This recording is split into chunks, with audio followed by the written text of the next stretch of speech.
On this episode, we are going to take a look at all the stocks that I have bought since April 1st. After we take a look at all the stocks that I have bought, I also wanted to take a look at the top 5, top 6 stocks that I bought the most of. And I just wanted to go over of why I decided to buy the stock, why I like their business. So I hope you guys enjoyed today's episode. So let's get started.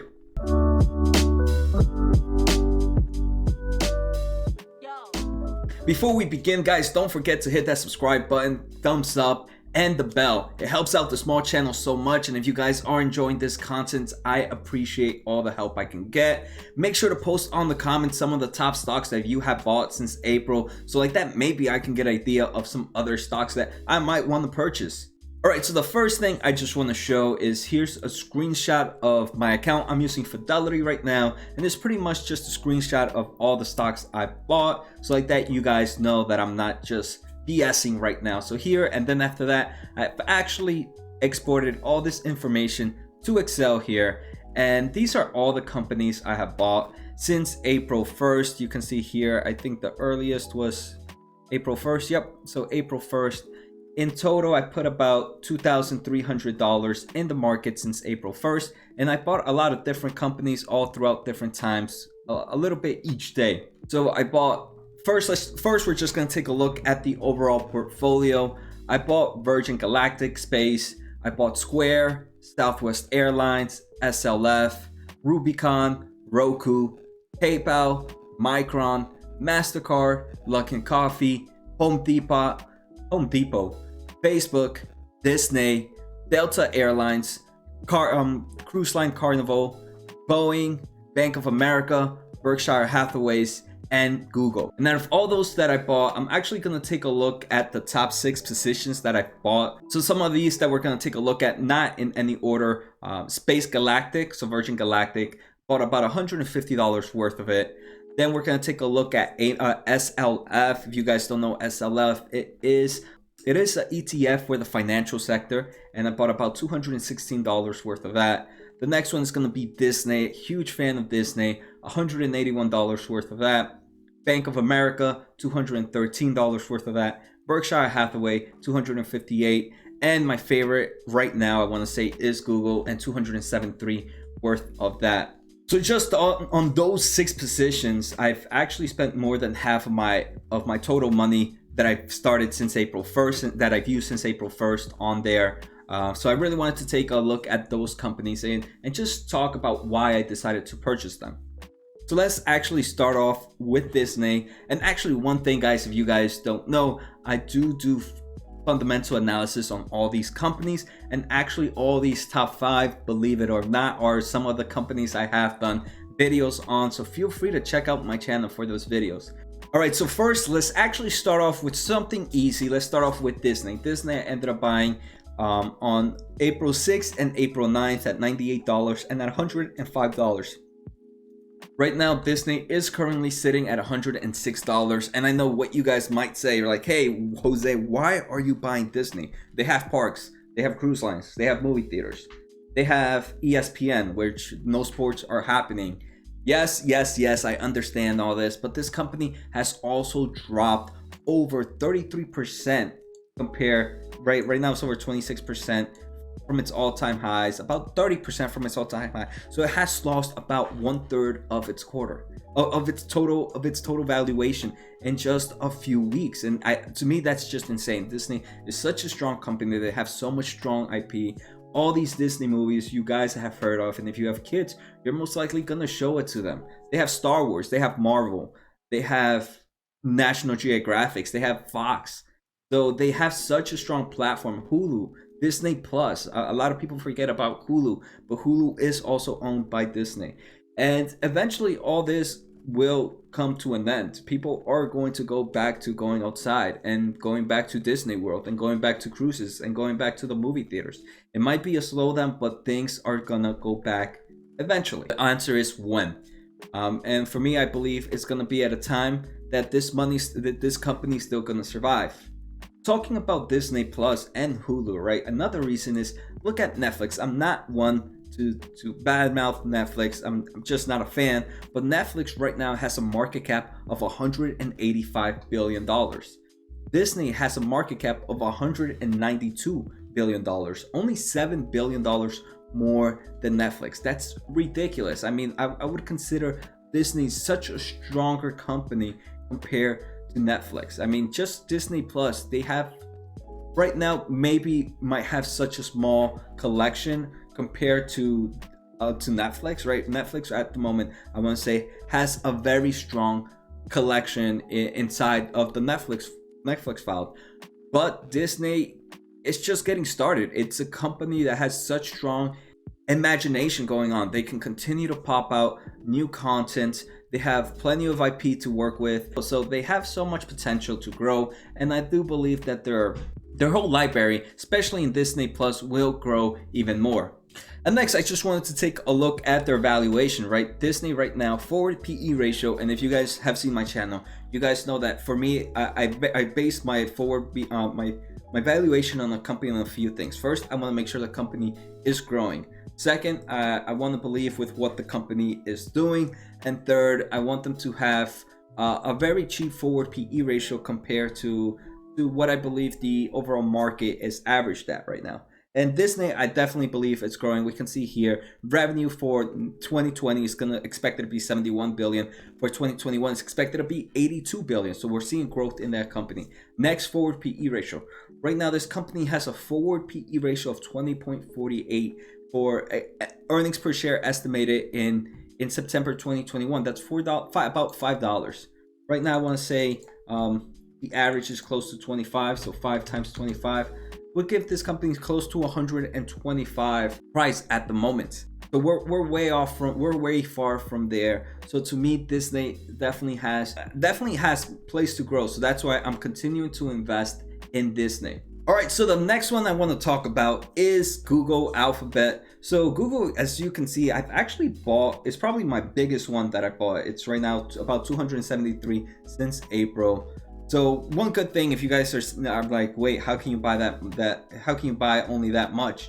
Google's worth over $1,200. Yes, I use Fidelity. Fidelity, I recommend to anybody starting off to invest. They have fractional shares, which I think makes it's such an amazing tool, especially for small investors. I don't have to go and buy one share of Google and spend half of my money, right? Like I said, since April 1st, I've only put $2,300 into the market.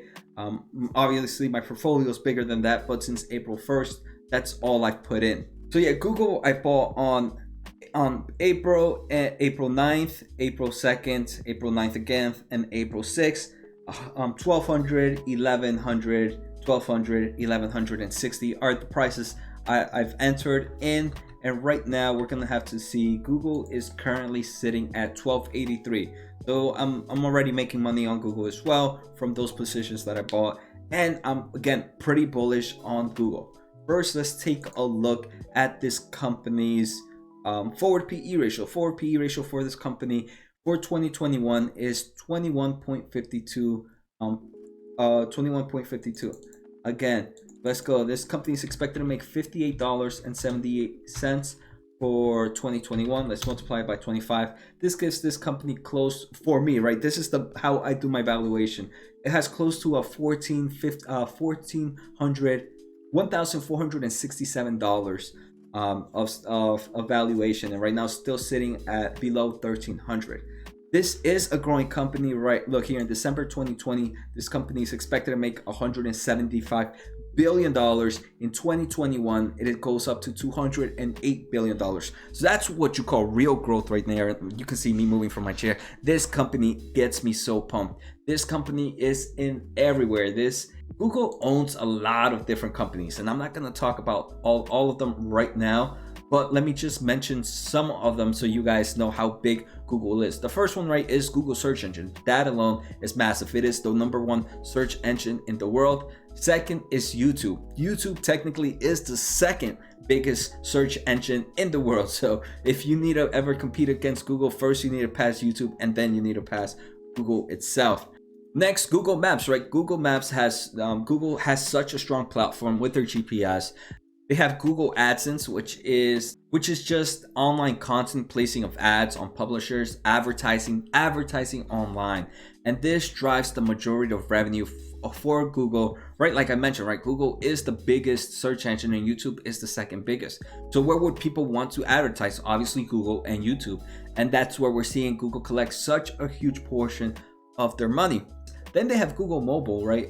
If you're using an Android phone, or you have your Android operating system, that's thanks to Google. So Google has a lot of big businesses, but they also have plenty of small businesses, even random businesses that you might not even know about. They have some form of Google hardware where they're creating just different types of, for example, Google Glass, the Chromebooks, Google Home comes from there.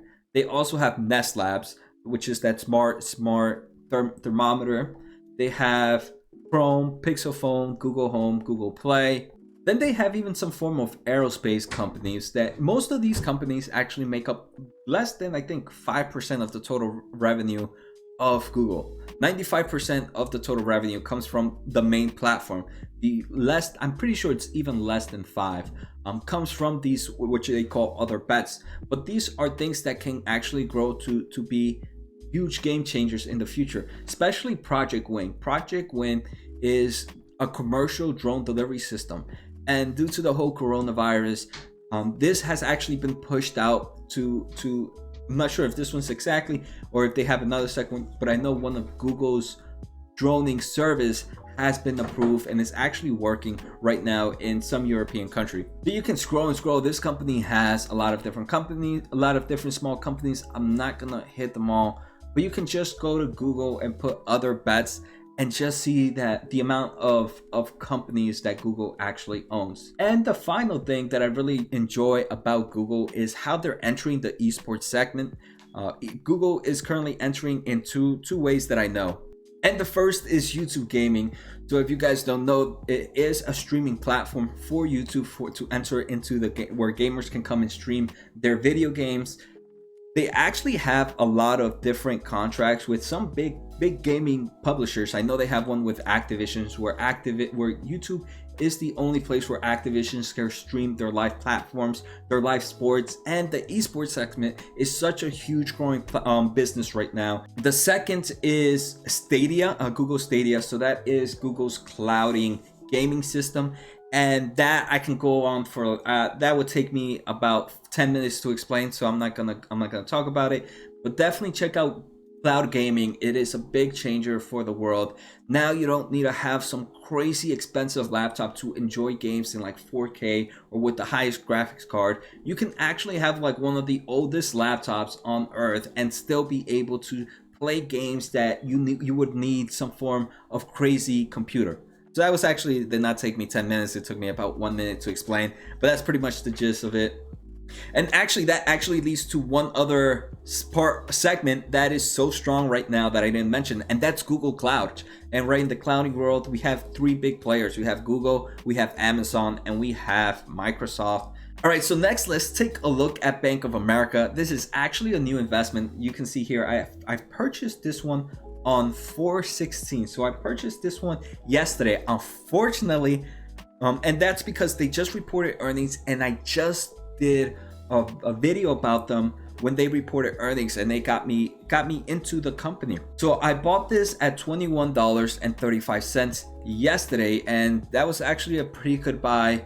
Today this company is already up over 8%. Let's take a look. Bank of America right now is sitting at $23. It's up over 8%. It's up over 8% in one day, and I'm actually pretty happy that I did take a look at this company's earnings, and I did take a look at what this company had to say about the overall economy, because it got me pretty bullish around the whole financial sector. So first, let's just take a look at Bank of America compared to its all-time high, not its all-time high, but close to it.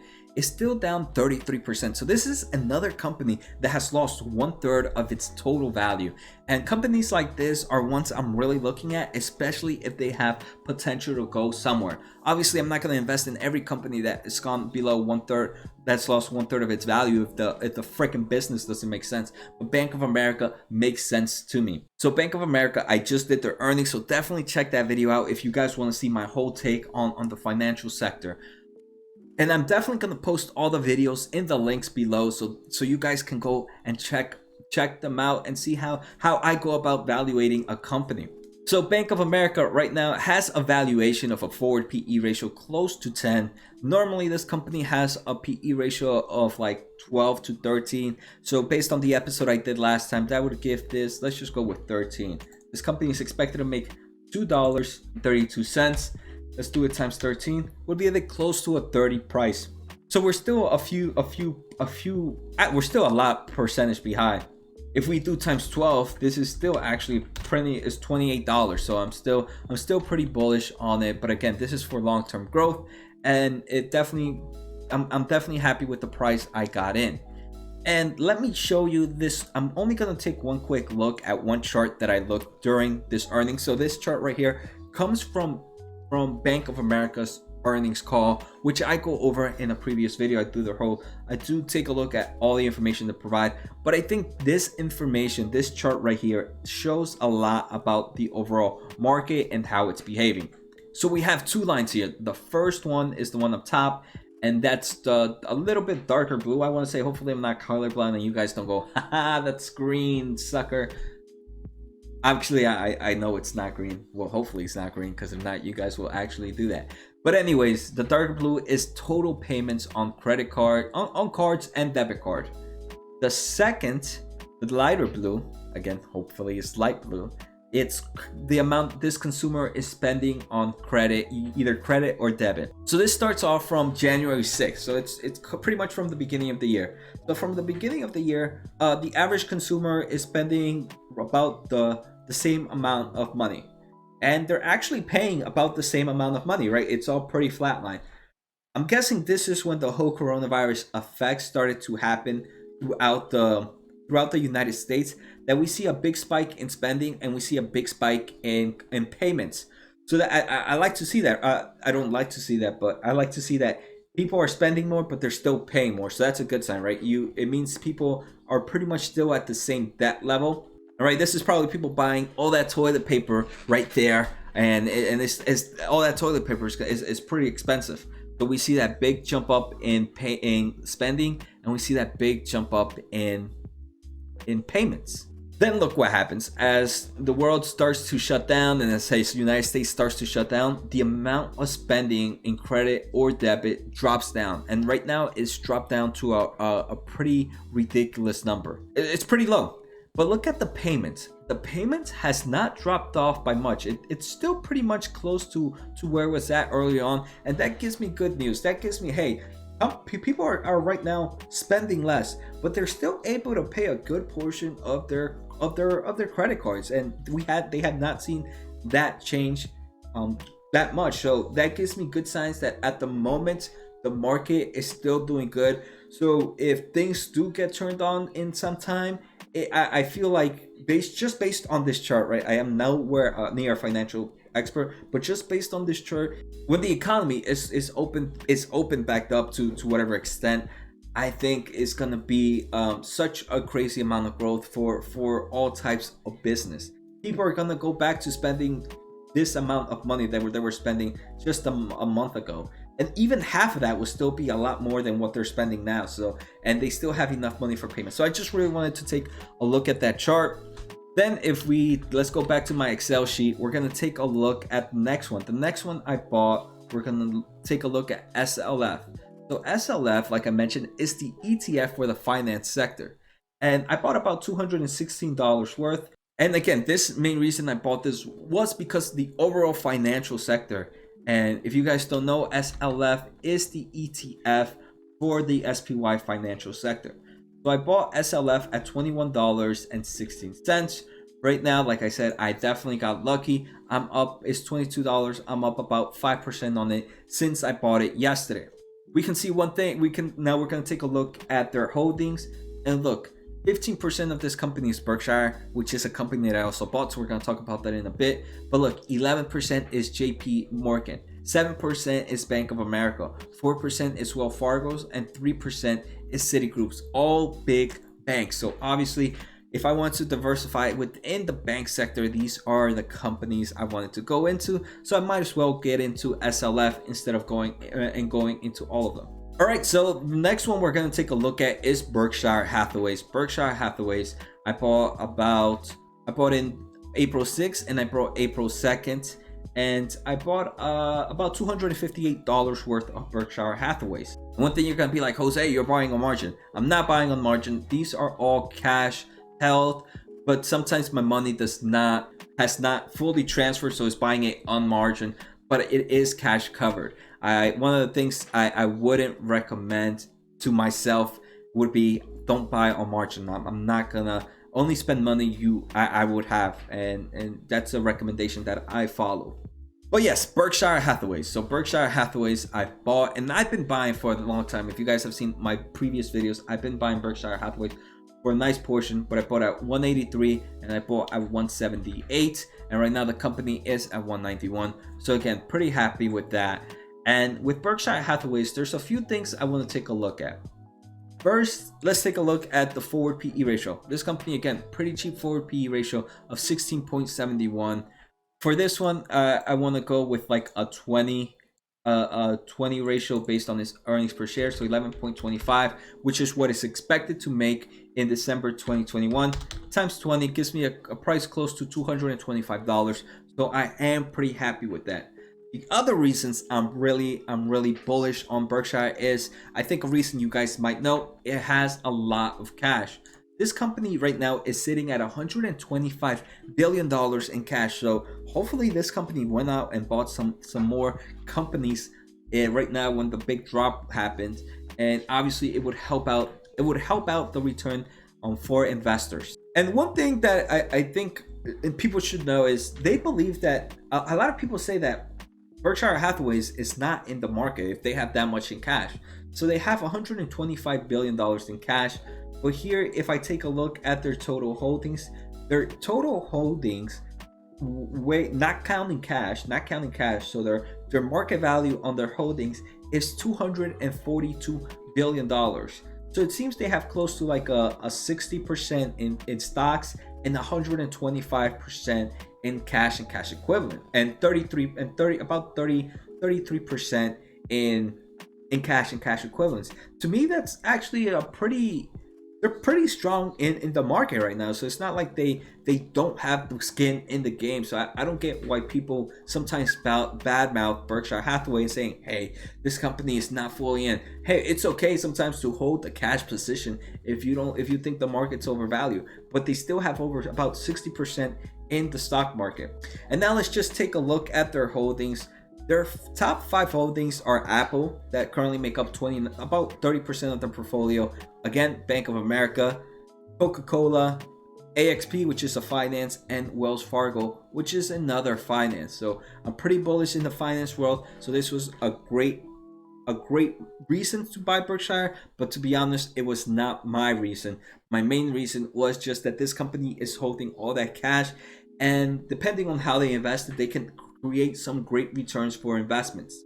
All right, so I saved this one for last because I'm pretty sure not many people like space. Not many people like space companies, Virgin Galactic, and I understand why. I completely understand why. This is usually one of my abnormal companies to invest in because at the moment it makes no money. This is completely a speculative stock. I bought about $150 worth in April 2nd and April 6th at close to $13.50.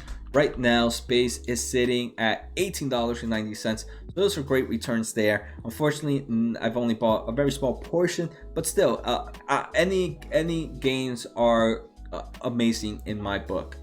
But Virgin Galactic, if you guys don't know, this company has such a cool website. Look at this. This company is trying to commercialize space travel. They are working on getting not to the moon. They just pretty much, you just go out of space, and then you come back and you spend some time in zero gravity where you can look at the Earth from space right here like this. And they've already done trial runs. And they're expecting, I'm not sure how the coronavirus is going to push back their plans, but they were expecting to already have some people through the flight in this year, and then some more next year. And it didn't seem like this company would actually make money until 2022 or 2023. So this company, like I said, barely makes revenue, is currently losing money, but the team behind this company is pretty amazing. They have some great engineers. They have a super smart CEO, and there are certain CEOs that you don't bet against, and this guy is one of them. Again, this is such an amazing concept, and if this does take off, take off. Look at that. It can, I think, can be one of those multi-baggers. So yeah, I hope you guys enjoyed this episode. I hope you guys let me know what you guys think about the stocks I've purchased. Obviously, at the end of the day, I do my own due diligence. I get my information, and I only invest companies that I feel comfortable investing in. And you can see, right? I bought so many companies. One thing that I do know is I could be wrong, so I diversify within companies that I think are strong. And that's definitely a way I'm gonna continue to evolve as an investor. I'm a very active investor, so I don't mind holding over 25 companies, over 30 companies that I believe are strong.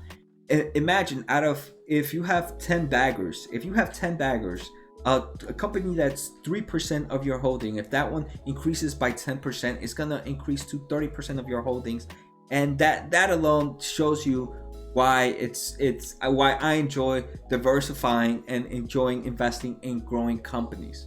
So let me also know what companies you have bought since April 1st. I've only invested 2,300 since April 1st. I know that's probably chump change for some of you guys, and for some of you guys that might be a decent amount of money, but I said at the end of the day, no matter how much I invest, I would invest with the same mentality. And that's why I think Fidelity is such a great tool, because it lets you do fractional shares, and this pretty much is how I would invest no matter how much money I had. So maybe later I'll take a look at my portfolio.